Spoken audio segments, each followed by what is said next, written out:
Gopinathan sir, திமுகவுக்கு கதி கலங்கிடுச்சா? ஏன்னா இப்போ விழுப்புரம் கோவையில் இப்போ கூடின கூட்டத்தை பார்த்து திமுக கூடாரம் கதி கலங்கியிருக்கா? கதி கலங்கினது மட்டும் இல்லை, அதிர்ந்து போயிருக்கிறார்கள். என்னென்னா, இந்த கூட்டம் 2026 அனைத்து இந்திய அண்ணா திராவிட முன்னேற்ற கழகத்தினுடைய ஆட்சி அமைக்கப் போகிறது என்பதற்கு அச்சாரமாக அமைந்திருக்கிறது. அதனால் நீங்கள் கோவையில் வந்த கூட்டமும் சரி, இன்றைக்கு விழுப்புரம் திண்டிவனம் போன்ற பகுதிகளிலே வந்த கூட்டமும் சரி, இன்றைக்கு திமுக பயந்து போயிருக்கிறது. அதனால தான் அவர் இந்த கூட்டத்தை ஆரம்பிக்கும் பொழுதே ஓரணியில் திரள்வோம் அப்படின்னு ஒரு கோஷத்தை வைச்சார். ஆனால் உண்மையிலே மக்கள் ஓரணியில் திரண்டு இருக்காங்க. அவர் சொன்ன மாதிரியே ஓரணியில் திரண்டு திராவிட முன்னேற்ற கழகத்தை தூக்கி அடிப்போம் என்கிற நிலைமைக்கு வந்துட்டாங்க. நீங்கள் எப்பொழுதுமே ஒரு தேர்தல் வருகிறது என்று சொன்னால் 6 மாதத்திற்கு முன்பமே நீங்கள் கணிச்சிடலாம். ஸோ அதனுடைய under current it will flow against the government. உங்களுக்கு ஆன்டி இன்கம்பன்சின்றது மட்டுமல்லாமல் ஒரு அரசின் மீது வெறுப்பு மக்களிடையே இருக்குமே, ஆனால் அது இப்படிப்பட்ட கூட்டத்தில் தான் அவங்களால் காண்பிக்க முடியும். நீங்கள் புரட்சித் தலைவர் அப்படி இருக்கிற பொழுதும் சரி, புரட்சித் தலைவி அம்மா இருக்கிற பொழுதும் சரி, ஸ்பான்டேனியஸாக கூட்டம் வரும்.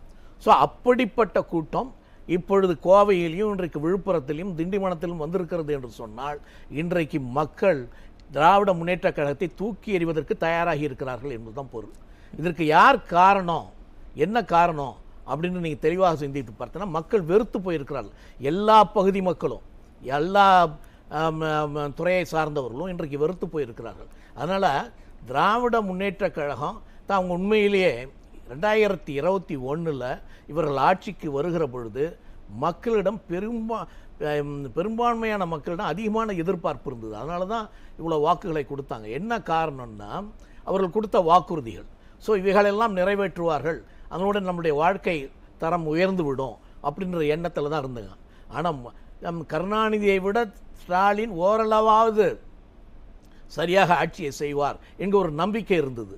ஆனால் இன்னைக்கு இந்த 4.5 வருடத்தில் அவர்கள் பட்ட துயரம், அவர்கள் இந்த ஆட்சியால் செய்த கொடுமைகள் அதை உணர்ந்துட்டாங்க. அதனால் இன்றைக்கு திராவிட முன்னேற்ற கழகத்தை தூக்கி எறியணும் என்கிற நிலைமைக்கு வந்துட்டாங்க. திமுக அரசு கொடுத்த வாக்குறுதிலாம் நிறைவேற்றலன்னு சொல்கிறீங்களா? எந்த இதையும் நிறைவேற்றல. முக்கியமான வாக்குறுதிகள் எதுவுமே நிறைவேற்றப்படவில்லை.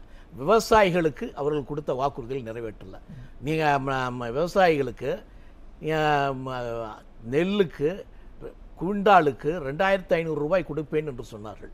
இதுவரைக்கும் கொடுக்கல. இப்போ தான் அனௌன்ஸ் பண்ணியிருக்காங்க கொடுப்பேன் என்று. ஒன்றும் கொடுக்கல. ஏற்கனவே நெல் கொள்முதலுக்கு செய்யப்பட்ட இப்போ கொண்டு போய் நெல் கொள்முதல் செய்வதை தனியாருக்கு கொடுத்து அவர்கள் 800 கோடி பாக்கி கொடுக்க வேண்டும். அதையும் அவர்களுக்கு கொடுக்கல. ஸோ கரும்புக்கு டன்னுக்கு 4500 ரூபாய் கொடுப்பேன்னு சொன்னாங்க. அதையும் இது வரைக்கும் கொடுக்கல. ஸோ எந்த விவசாயிகளாக இருந்தாலும் சரி, தொழிலாளர்களாக இருந்தாலும், தொழிலாளர்களை போல கசக்கி புழிந்தது இந்த ஆட்சியை போல் வேறு எந்த ஆட்சியுமே கிடையாது. ஸோ இந்த ஆட்சியில் தான் தொழிலாளர்களுடைய வேலை நேரத்தை 8 மணியிலிருந்து 10 மணி நேரமாக உயர்த்துவதற்கான சட்டத்தை கொண்டு வந்தது. அன்றைக்கு அனைத்து இந்திய அண்ணா திராவிட முன்னேற்ற கழகம் இன்றைக்கு சட்டசபையிலேயே எதிர்ப்பு குரல் கொடுத்ததுனால தான் அந்த சட்டம் வித்ரா பண்ண செய்யப்பட்டது.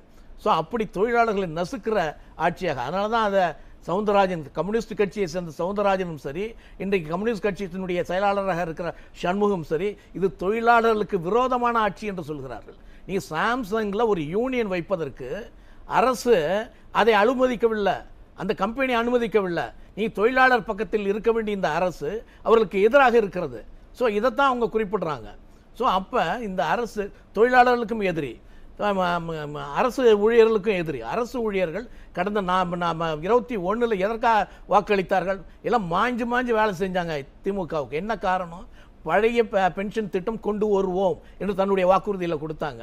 ஆனால் இப்பொழுது பல போராட்டங்களை நடத்திட்டாங்க. நேற்று கூட அவங்க போராட்டம் நடத்தினாங்க. இந்த போராட்டத்தினால அவங்களுடைய பழைய பென்ஷன் திட்டத்தை இதுவரைக்கும் அனௌன்ஸ் பண்ணலை. ஸோ அவர்களை ஏமாற்றி இருக்கிறார்கள். இன்றைக்கி மருத்துவர்கள் பெருமாப்பிள்ளை சொல்கிறார், இன்றைக்கு பக்கத்து மாநிலத்துக்கு போனீங்கன்னா 50,000 ரூபாய்களை விட அதிகமான சம்பளம் கொடுக்கப்படுகிறது. நாங்கள் குறைஞ்சபட்ச சம்பளத்தை தான் கேட்குறோம். அதை கொடுப்பதற்கு கூட தயாராக இல்லை. கொரோனாவில் பாடுபட்ட மருத்துவர் இறந்து போயிருக்கிறாரு. அவருடைய மனைவிக்கு வேலை கொடுங்கள் என்று சொல்கிறோம். இது வரைக்கும் கொடுக்கல. இது வரைக்கும் அவங்களுக்கு காம்பன்சேஷன் கொடுக்கல. இப்படிப்பட்ட ஒரு ஆட்சி இருக்க வேண்டுமா? நீ ஒன்று என்னங்கன்னா, அனைத்து இந்திய அண்ணா திராவிட முன்னேற்ற கழகம் புரட்சித் தலைவர் காலத்திலிருந்தே மாணவர்களை கல்வி தான் முக்கியம், கேடில் விழுச்செல்வம் கல்வி ஒருவருக்கு மாடல்ல மற்றவையில்லை என்று சொன்னார் வள்ளுவர். அதனால் அழியாத செல்வம் கல்வி. அந்த கல்வியை மக்களுக்கு கொண்டு போய் சேர்த்து விட்டால் அவர்கள் தானாகவே உயர்ந்து விடுவார்கள் என்று புரட்சித் தலைவர் இந்த திட்டத்தை கொண்டு வந்தார். அதனால தான் பல கல்லூரிகளை ஆரம்பித்தார், தொழிலாளர்களுக்கு என்ற கல்லூரியை ஆரம்பித்தார். அப்படிப்பட்ட கல்லூரியில் புரட்சித் தலைவி அம்மா அவர்கள் மடிக்கணினி கொடுத்து இவர்களை உலகத்தை பார்க்க வைத்தார்கள். ஆனால் கடந்த 4.5 வருஷமாக மடிக்கணினியே மாணவர்களுக்கு கொடுக்கல. ஸோ அனைத்து இந்திய அண்ணா திராவிட முன்னேற்ற காலத்தில் ஏறக்குறைய 50 லட்சம் மடிக்கணினி கொடுக்கப்பட்டிருக்கிறது. இன்னைக்கு நீங்க இதுவரைக்கும் மடிக்கணினி கொடுக்கல. அதெல்லாம் கொடுக்க மறுக்கிறாங்க. கல்வி தரத்தை உயர்த்தலாம்ல. ஏமாற்று வேலைங்க. அதாவது பொய்யே சொல்லி ஏமாற்று. இன்னைக்கு அவர் இந்த கூட்டத்தை பார்த்து அதிர்ந்து போய் என்ன பொய்ய சொல்லுகிறார் அவரு, நீங்க பாத்தீங்களா? அதாவது அறநிலைத்துறையில் கல்வி கூடமே கட்டக்கூடாது, கல்லூரியே கட்டக்கூடாது, பள்ளிகளே கட்டக்கூடாது என்று எடப்பாடி சொல்லுகிறார். அப்பட்டமான ஒரு பொய்யை சொல்கிறார். என்ன சொன்னார் அப்படின்னா எடப்பாடி அவர்கள் என்னன்னா, அந்தந்த துறைக்கு ஒதுக்கப்பட்ட பணத்தை அந்தந்த துறைக்கு செலவிடுங்கள். உயர்கல்விக்கு நீங்க பணத்தை ஒதுக்குறீங்க, அந்த நிதி என்ன ஆச்சுன்னு கேட்கிறார். அந்த நிதியை நீங்க அதுக்கு செலவுபடுங்க. அதுதான் என்னன்னா, இன்னைக்கு நேஷனல் ஷெட்யூல் காஸ்ட் கமிஷன் இருக்க ஒரு கேள்வியை கேட்டிருக்க அந்த தமிழக அரசு. நீ தமிழக அரசு 7000 கோடியை நீங்க இதற்காக ஒதுக்கின பணம் எதுக்காக? தாழ்த்தப்பட்ட மக்களுக்காக கொடுக்கப்பட்ட பணத்தை 7000 கோடியை நீ கொண்டு போய் நீ மகளிர் உரிமை திட்டத்துக்கு நீ ஒதுக்கி இருக்க. யாரை கேட்டு ஒதுக்குன? யாருக்காக கொடுக்கப்பட்டது? தாழ்த்தப்பட்ட ஒடுக்கப்பட்ட பொருளாதார ரீதியாக தாங்கி கொண்டிருக்கிற மக்களுக்காக கொடுக்கப்பட்ட பணத்தை கொண்டு போய் இன்னைக்கு நீ மகளிர் உரிமைக்கு கொண்டு போய் கொடுக்குற. அது யாரை கேட்டு கொடுத்த? அதனால இன்னைக்கு நோட்டீஸ் கொடுத்துருக்காங்க. அதே போல அறநிலைத்துறைக்கு கொடுக்கப்பட்ட தொகையை நீ கொண்டு போய் அங்கே கல்வித்துறைக்கு ஒதுக்குற. அது மட்டும் இல்ல, அவர் முக்கியமாக சொல்றதுக்கு என்ன காரணம் என்று சொன்னா, நான் இருக்கிற பொழுது, அவர் ஆட்சியில் இருக்கிற பொழுது, அவர் முதல்வராக இருக்கிற பொழுது என்ன சொன்னார்னா, கூட்டுறவு சங்கத்தின் சார்பாக கல்லூரிகள் இருந்தது. ஸோ அந்த கல்லூரியை அரசே ஏற்று நடத்தும் என்று அரசாங்க கல்லூரியாக மாற்றினார். ஏன், என்ன காரணம் என்று சொன்னால், கூட்டுறவு சங்கத்தின் கீழே இருக்கிற பொழுது அது ஏறக்குறைய தனியார் கல்லூரி போல சுயநிதி கல்லூரி, அதற்கு ஃபீஸ் அதிகம், அதனால மாணவர்களால் அதை கட்ட முடியாது. அதுவே அரசு கல்லூரியாக மாறுகிற பொழுது அதனுடைய ஃபீஸ் அதிலிருந்து ஒரு 20% கூட இருக்காது. ஸோ அங்கே 1 லட்ச ரூபா நீ கட்ட வேண்டியது என்று சொன்னால் இங்கே 15,000 ரூபா தான். ஸோ இது ஏழை எளிய மாணவர்களுக்கு உதவியாக இருக்கும். அதைத்தான் அவர் சொன்னார். என்னன்னா, நீங்கள் அறநிலைத்துறையின் சார்பாக கல்வி கூடத்தை கட்டுக் கொடுக்கிற பொழுது அது சுயநிதி கல்லூரியாக இருக்கிறது. சுயநிதி கல்லூரியாக இருக்கிற பொழுது நீங்கள் மாணவர்கள் கட்ட வேண்டிய ஃபீஸ் ஏறக்குறைய 1 லட்சம் 1.5 லட்சம் என்று இருக்கிறது. ஆனால் நீங்கள் அரசு கல்லூரியாக இருக்கிற பொழுது அவன் 15,000 தான் கட்ட வேண்டும். அதனால் அப்படி இருந்தால்தான் ஏழை எளிய மாணவர்களுக்கு அதை பயன்படும் என்று தான் சொன்னார். அதே போல் ஒரு துறைக்கு ஒதுக்கப்படுகிற பணத்தை நீங்கள் அதை அப்படியே நீங்கள் ஒதுக்கணும், அந்த துறைக்கு கொடுக்கணும். அதை விட்டுட்டு நீங்கள் தலித் மாணவர்களுக்கு கொடுக்குற தொகையை கொண்டு போய் நீங்கள் இதுக்கு கொடுத்தீங்கன்னா, உரிமை திட்டத்துக்கு கொண்டு போய் கொடுத்தீங்கன்னா, அந்த தலித் மாணவர்களுக்கு கொடுக்குற சலுகையெல்லாம் எல்லாமே வீணாமல் போயிருமே, வரவே வராத. ஸோ அதைத்தான் அவர் கேள்வி கேட்டிருக்கார். அதை அப்பட்டமான பொய்யாக மாற்றி இன்னைக்கு என்னதோ மாணவர் அணிகளாம் சேர்ந்து போராட்டம் நடத்துவது போல ஒரு மாயை உருவாக்கி கொண்டிருக்கிறார்கள். அதனால ஆரம்பத்திலிருந்தே பொய்யை சொல்லியே ஆட்சிக்கு வந்தவர்கள் பொய்யாக எல்லாவற்றையும் திட்டம் தீட்டி அதையே சொல்லிக் கொண்டு மக்களை ஏமாற்றி கொண்டிருக்கிறார்கள். ஒரு சில ஊடகங்களையும் ஒரு சில பத்திரிகைகளையும் வைத்துக்கொண்டு மக்களை ஏமாற்றி விடலாம். அதனால தான் இன்னைக்கு மக்கள் உணர்ந்து கொண்டார்கள். இன்னைக்கு அதனால தான் நான் என்ன சொல்றேன்னா, எப்பொழுதுமே இல்லாத அளவுக்கு ஸ்பான்டேனியஸா இவ்வளவு மக்கள், நீங்க அந்த கூட்டத்தை பார்த்தீங்கன்னா, பொதுவாக இப்படிப்பட்ட கூட்டங்களில் கட்சிக்காரர்கள் தான் வருவாங்க. ஆனா சமமாக இன்றைக்கு பொதுமக்கள் வந்திருக்கிறார்கள், தொழிலாளிகள் வந்திருக்கிறார்கள், விவசாயிகள் வந்திருக்கிறார்கள், மாணவர்கள் வந்திருக்கிறார்கள், இளைஞர்கள் வந்திருக்கிறார்கள். என்ன காரணம் என்று சொன்னால், இந்த கொடுமையான ஆட்சியை தூக்கி எறிய வேண்டும் என்கிற எண்ணம் இன்றைக்கு மக்களிடையே வந்துவிட்டது. அதைத்தான் இன்றைக்கு கோவையிலே நடந்த கூட்டமும் என்று காண்பிக்கிறது, விழுப்புரத்திலே நடந்த கூட்டமும் காண்பிக்கிறது, திண்டிவனத்தில் நடந்த. அதனால தான் இவங்க அதிர்ந்து போயிருக்கிறாங்க. அதனால ஏதாவது ஒரு பொய்யை சொல்லிக்கிட்டே இருக்க வேண்டும், எப்படியாவது ஏதாவது மக்களை திசை திருப்பலாம் என்று நினைக்கிறாங்க. அது நிச்சயமாக நடக்காது. நன்றி நன்றி சார். நன்றி சார். கோபிநாதன் சார், உங்களை நிறைய கருத்து. அதாவது இப்போ கோவையில் சொன்ன இந்த எம்எஸ்எம்இனுடைய அசோசியேஷனுடைய தலைவர் அவர் இன்னைக்கு ஒரு அறிக்கை விட்டுருக்காரு, படித்து பாருங்கள். அதாவது சிறு குறு தொழில் முனைவோர் இருக்காங்களே, அவங்க நாங்கள் இண்டஸ்ட்ரீஸை க்ளோஸ் பண்ணிவிட்டு மூடிட்டு நாங்கள் கர்நாடகா வெளி மாநிலத்துக்கு போய்விடலாம் என்று இருக்கிறோம் அப்படின்னே சொல்லியிருக்காரு. என்ன காரணம் என்று சொன்னால், இன்றைக்கி தமிழ்நாட்டில் நீங்கள் மின்சார கட்டணத்தை ஏற்றிக்கிட்டே இருக்கீங்க. இன்றைக்கி ஜூலை 1 மீண்டும் மின்சார கட்டணத்தை கமர்ஷியலுக்கும் இண்டஸ்ட்ரீஸுக்கும் ஏற்றிட்டீங்க. ஸோ 63% ஏற்றிட்டு இருக்காங்க. ஸோ இப்போ நீங்கள் கம்பேர் பண்ணிங்கன்னா தமிழ்நாட்டில் ஒரு யூனிட்டுக்கு 9 ரூபா 41 காசு ஒரு யூனிட்டுக்கு. இதுவே நீங்கள் ஒடிசாவை போய் பார்த்தீங்கன்னா 5 ரூபா 41 காசு. ஏன் சார் தமிழ்நாட்டில் மட்டும் மின்சார கொள்ளையடிக்கிறாங்க. கொள்ளை தான்.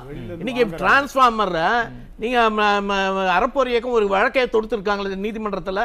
அந்த வழக்கில் 2500 ரூபா போகிற 2,50,000 போகிற ஒரு டிரான்ஸ்ஃபார்மரை 7 லட்சம் கொடுத்து வாங்குறாங்க. ஸோ அப்படி வாங்கியிருக்கிறார்கள். இன்னைக்கு இதே டிரான்ஸ்ஃபார்மரை கேரளாவில் வாங்கியிருக்காங்க. அதனுடைய விலை 2,50,000 ரூபா தான். ஆனால் இங்கே 7 லட்சம் ரூபாய்க்கு அப்படிப்பட்ட கொள்ளை நடந்திருக்கிறது அப்படின்னு சொல்லியிருக்காங்களே. இதே அறப்போர் இயக்கம் இன்னைக்கு ஊழல், அதாவது ஊழல் இப்படி தான் அப்படி இல்லைங்க, மலிந்து போயிருக்கிறது.